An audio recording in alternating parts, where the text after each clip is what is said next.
Hello नमस्कार दोस्तों, स्वागत है आपका एक बार फिर से आईबी नॉलेज में। कल हम संख्या पद्धति देखे थे। इसके पहले भी संख्या पद्धति 2 पार्ट्स हमारी संख्या पद्धति की हो चुकी हैं। आज संख्या पद्धति में जो भी कुछ बचा है उसको हम आगे ले चलते हैं। ठीक है, संख्या पद्धति हमारा नंबर सिस्टम ठीक है। संख्या पद्धति क्या है, हमने कल भाज्य संख्या तक देख लिया था। आज से हम देखेंगे, कल भाज्य नहीं अभाज्य संख्या तक देख लिए थे। आज हम देखेंगे अब सह अभाज्य संख्या। ठीक है, अगला जो हमारा है कौन सा नंबर है, कल 8 तक देख लिए थे। 9वां से सह अभाज्य संख्या। ठीक है, सह अभाज्य संख्या ये क्या है? दो संख्याओं का ऐसा युग्म जिनका क्या है, जब दो प्राकृत संख्याओं का महत्तम समापवर्तक। ठीक है, जब दो प्राकृत संख्याओं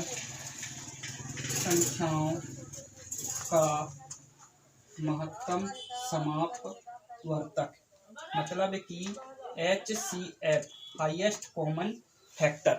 ठीक है, हाईएस्ट कॉमन फैक्टर एक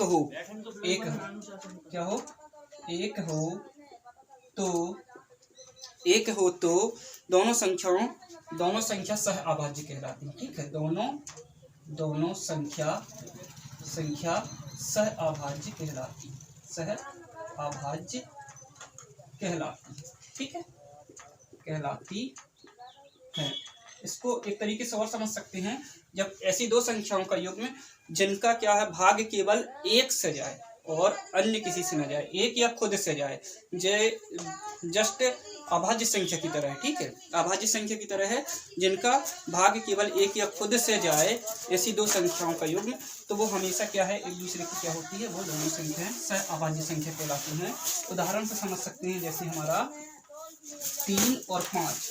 ठीक है, 3 का भाग क्या है, केवल एक से जाएगा या खुद से जाएगा, और 5 का भाग भी एक से जाएगा या खुद से जाएगा और किसी से नहीं जाएगा। ठीक है, अगला क्या है 4 9 भी हो सकता है।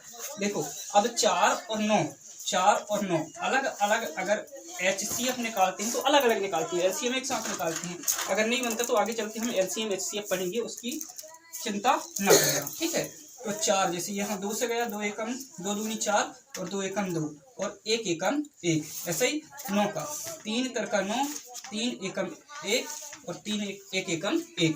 अब क्या है, इनमें क्या कॉमन मिल रहा है, ओनली ऑन 1 कॉमन मिल रहा है। तो यहाँ लिखा है, जब दो प्राकृत संख्याओं का महत्तम समापवर्तक 1 हो, जब भी कॉमन केवल 1 मिले और कुछ ना मिले, तो वहाँ महत्तम क्या होती है, ये सह अभाज्य संख्या होती है। ठीक है, तो 3 और 5 है, 1 और 9 है। ठीक है, और भी उदाहरण हो सकते हैं, 2 और 7 है। इस तरीके से बहुत सारे, जब भी इनका HCF निकालो और केवल एक कॉमन मिले, एक आए, तो वहाँ क्या होता है, सह अभाज्य संख्या होती है। इस तरीके से बहुत सारे आदि एक्सेट्रा एग्जाम्पल हो सकते हैं। ठीक है, और भी एग्जाम्पल हो सकते हैं। ठीक है, अब ये हो गया हमारा सह अभाज्य संख्या। आगे देखते हैं हम 10वां नंबर, सम संख्या। सम संख्या क्या है, जिस संख्या का भाग 2 से चले जाए। ठीक है, जिस संख्या का भाग 2 से पूरा चले जाए। ठीक है, वह सम संख्या कहलाती है। ठीक है, वह सम संख्या कहलाती है। ठीक है, जिस भी संख्या का भाग 2 से पूरा चले जाए, वह संख्या क्या कहलाती है, सम संख्या कहलाती है। फॉर एग्जाम्पल में, उदाहरण से ज्यादा समझ में आते हैं ऐसे। ठीक है, एग्जाम्पल में क्या होगा, जैसे 2 का भाग 2 से चले जाएगा, 4 का भाग 2 से चले जाएगा, 6 का भाग 2 से चले जाएगा, 8 का भाग 2 से चले जाएगा।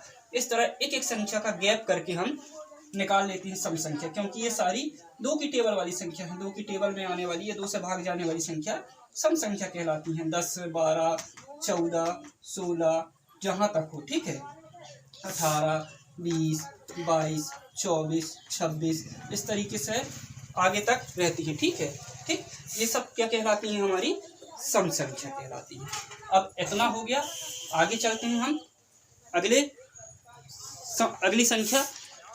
संख्या पद्धति की ओर, जहां है हमारी विषम संख्या। क्या है? विषम संख्या। ठीक है, क्या है हमारी अगली संख्या? विषम संख्या। ठीक, इनको लिख लिया करो, आप नोट्स बनाओ। ठीक है, स्क्रीनशॉट ले लो, बाद में भी बना सकते हो, पर नोट्स बना के रखो। ठीक है, अगला है हमारा 11वां नंबर, विषम संख्या। ठीक है, विषम संख्या। ठीक, और नंबर इवन नंबर सुने तो होगी, यही है सब। ठीक है, विषम संख्या क्या है? जहां जिस संख्या में, ऐसे लिखो, जिस संख्या में 2 से पूरा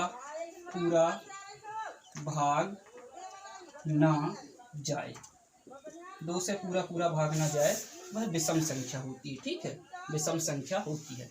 ठीक, सम संख्या में 2 से पूरा भाग चले जाता है, और विषम संख्या में 2 से पूरा भाग नहीं जाता, शेषफल बच ही जाता है। तो जहाँ शेषफल बच रहा है वहाँ विषम संख्या, और जहाँ शेषफल नहीं बच रहा है, पूरा 2 से भाग जा रहा है, वहाँ सम संख्या है। तो एग्जाम्पल में क्या हो सकता है? उदाहरण में 1 हो सकता है, 3 हो सकता है, 5 हो सकता है, 7, 9, 11, 13। ठीक है, ऐसे बहुत सारे एग्जाम्पल हो सकते हैं। ठीक है, अगला क्या है हमारा? स्थानीय मान। अगला है स्थानीय मान। ठीक है, स्थानीय मान।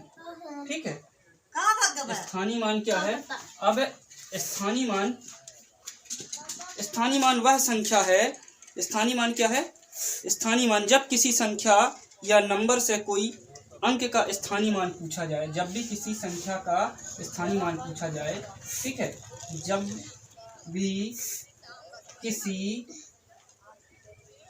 भी किसी संख्या का स्थानीय मान पूछा जाए। ठीक है, पूछा जाए। ठीक है, जब भी किसी संख्या का स्थानीय मान पूछा जाए, ठीक है, तो उस संख्या से उस अंक को लिखकर, तो क्या कहती हैं आगे, क्या है? तो उस संख्या से उस अंक को लिखकर उसके पीछे या बाद में जितनी संख्या है उतने ही शून्य लगा देते हैं। ठीक है, लगा देते हैं।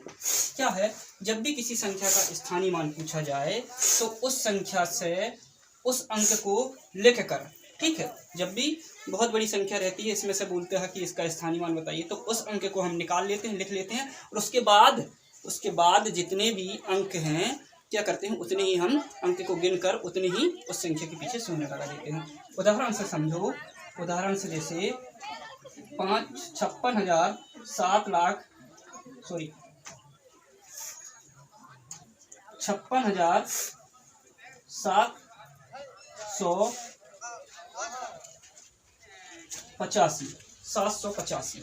ठीक है, 785 में 6 का स्थानीय मान बताओ। ठीक है, ठीक है, क्या है? ये अंक है 56,785 में 6 का स्थानीय मान बताओ।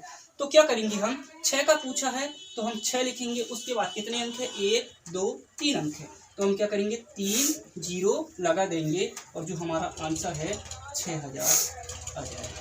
ठीक है, इस तरीके से स्थानीय मान बताते हैं। ठीक है, एक आध और एग्जाम्पल देख लें, जैसे कि 4,78,540। ठीक है, इसमें 7 का स्थानीय मान बताने को कहे तो 7 को लिखिए, 7, उसके बाद कितने अंक हैं? 1, 2, 3, 4 अंक है, तो 1, 2, 3, 4 अंक, 4 शून्य लगा दो, तो ये आ जाएगा 70,000 तुम्हारा इसमें 7 का स्थानीय मान। ठीक है, तो मेरे को लगता है अब ये समझ में आ गया होगा। अब आगे चलते हैं अंकित मान की तरफ। ठीक है, इसको एंड करेंगे आज। थोड़ी सी वीडियो लंबी हो सकती है पर इसको एंड करेंगे, क्योंकि ज़्यादा किसी चैप्टर को आगे ले जाना अच्छा नहीं रहेगा। ठीक है, हमारा कोर्स भी कंप्लीट करना है। ठीक, अब क्या है हमारा 12वां नंबर अंकित मान। अंकित मान, ठीक है। अब अंकित मान क्या होता है? जब भी किसी संख्या का अंकित मान पूछा जाए, जब भी किसी संख्या का अंकित मान पूछा जाए तो उसका अंकित मान वही अंक होता है। ठीक है, होता है। जब भी कोई संख्या उसका अंकित मान पूछा जाए तो क्या उस संख्या का अंकित मान वही अंक होता है। ठीक है, जो भी अंक पूछा गया है वही अंक होता है। जैसे कि 56,785 है। ठीक है, उदाहरण में, ठीक, जो अभी देखे थे उसी उदाहरण को फिर से ले रहे हैं। 56,785 है, इसमें 6 का अंकित मान बताइए। 6 का अंकित मान बताओ। अंकित मान बताओ बोलेगा। ठीक है, तो क्या करोगे तुम? 6 का अंकित मान पूछा है तो इसका आंसर 6 ही होगा। 7 का पूछा है, जो भी संख्या का पूछा है। 5 का पूछा है तो 5 ही होगा। 7 का पूछा है तो 7 ही होगा। ठीक है, जिस भी संख्या का पूछा है, अब यहाँ 6 का पूछा है तो हमारा 6 ही होगा। ठीक है, जो भी संख्या का पूछा है वही संख्या को लिख दो, इसमें कुछ नहीं है और। ठीक है, वही संख्या को लिख दो, ना आगे कुछ लगाना है ना पीछे जीरो लगाना है, कुछ भी नहीं लगाना है। वही संख्या हमारा अंकित मान होता है। ठीक है, परिभाषा से समझो, उदाहरण को देखो, समझ में जाएगा। परिभाषा से समझ में नहीं आ रहा तो अब अगला चलते हैं हम छोटी संख्या की तरफ। कौन सी संख्या? छोटी संख्या की तरफ। ठीक है, छोटी संख्या हमारा क्या है? 13वां नंबर। 13वां नंबर है छोटी संख्या। ठीक, स्थानीय मान हो गया, अंकित मान हो गया, छोटी संख्या है। ठीक है, छोटी संख्या। ठीक, छोटी संख्या मेरे को लगता है काउंटिंग मेरी गड़बड़ होगी। हमने 15 पढ़ा था, तो हो सकता है काउंटिंग गड़बड़ हो गई, बाकी मैं पढ़ा सब चुका हूँ। ठीक है, तो छोटी संख्या। ठीक, छोटी संख्या क्या है? किसी भी गणितीय नियम के हिसाब से सबसे छोटी संख्या 0 होती है। वैसे तो गणितीय नियम के हिसाब से सबसे छोटी संख्या क्या होती है? 0। गणितीय नियमानुसार छोटी संख्या 0 कहलाती है, 0 मानी जाती है। ठीक है, मानी जाती है। ठीक, गणितीय नियम के अनुसार तो छोटी संख्या 0 मानी जाती है, पर कभी भी 1 अंकों की छोटी संख्या बताइए, 2 अंकों की छोटी संख्या बताइए, 3 अंकों की बताइए, 4 अंकों की बताइए, ऐसे कभी भी पूछ लेता है तो क्या करते हैं? जब भी कोई भी अंक की संख्या पूछी जाए, जब भी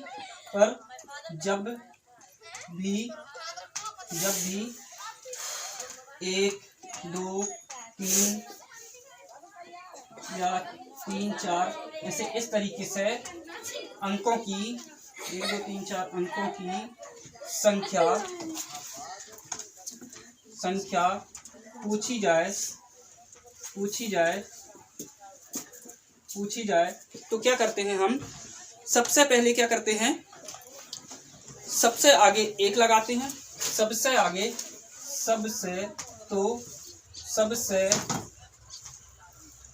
पहले 1 लिखते हैं,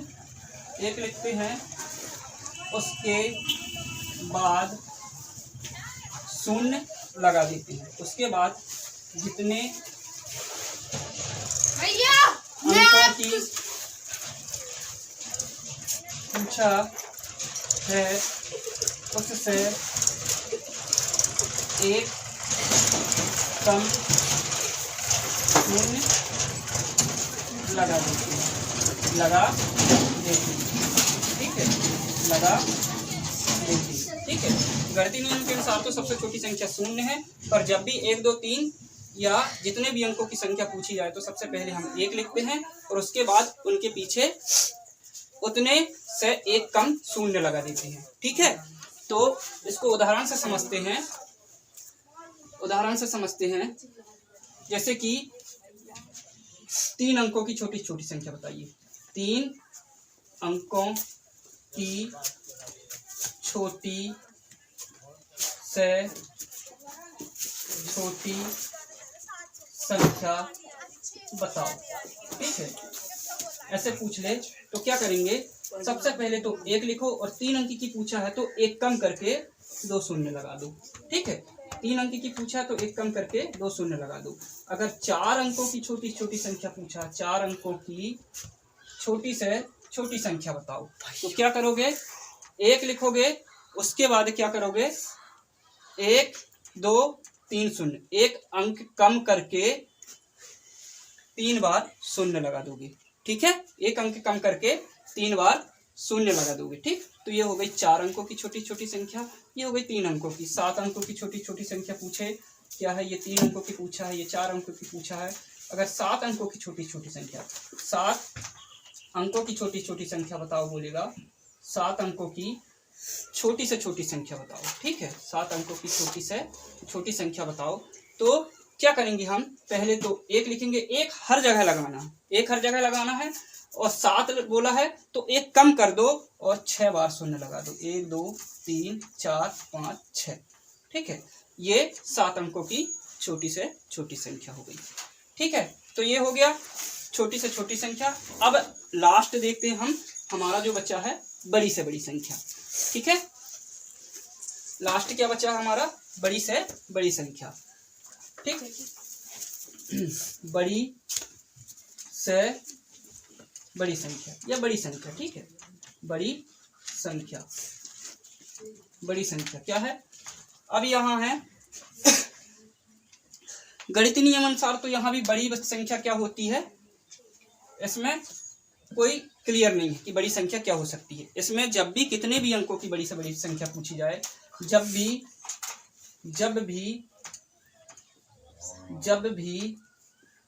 1 2 3 इस तरीके से 4 5 6 7 8 कुछ भी कितने भी अंकों की